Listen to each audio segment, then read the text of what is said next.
Team India super class player KL Rahul birthday ఈరోజు. IPL 2026లో భాగంగా ఈరోజు royal Challengers Bengaluru, Delhi Capitals మధ్య మ్యాచ్ జరగనుంది. డబుల్ హెడర్స్ కావడంతో ఈ మ్యాచ్ మధ్యాహ్నం 3:30 గంటలకు ప్రారంభం కానుంది.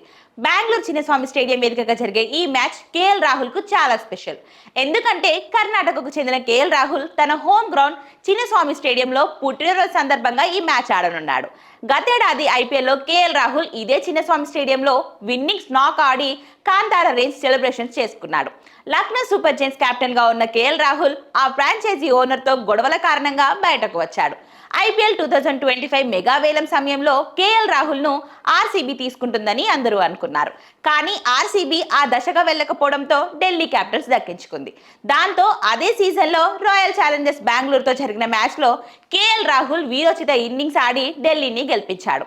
ఆ మ్యాచ్ లో కేఎల్ రాహుల్ 53 బంతుల్లో 7 4లు 6 సిక్సర్లతో 93 పరుగులు చేసి నాట్అవుట్ గా నిలిచాడు. ఆ మ్యాచ్ లో ఆర్సీబీ 20 ఓవర్లలో 163 పరుగులు చేయగా ఢిల్లీ క్యాపిటల్స్ 17.5 ఓవర్లలో 169తో విజయం సాధించింది. మ్యాచ్ గెలిచిన తర్వాత కేఎల్ రాహుల్ వైల్డ్ సెలబ్రేషన్స్ చేసుకున్నాడు. అయితే ఈ ఏడాది కేఎల్ రాహుల్ చెప్పుకోదగ్గ స్థాయిలో రాణించలేదు. గుజరాత్ పై 52 బంతుల్లో 92 మినహా మిగతా 3 మ్యాచ్లో తక్కువ పరుగులు మాత్రమే చేశాడు. సొంత గడ్డపై ఆర్సీబీతో జరిగే ఈ మ్యాచ్లో కంబ్యాక్ ఇస్తాడన్న ఆశతో ఢిల్లీ క్యాపిటల్స్ వేచి చూస్తుంది.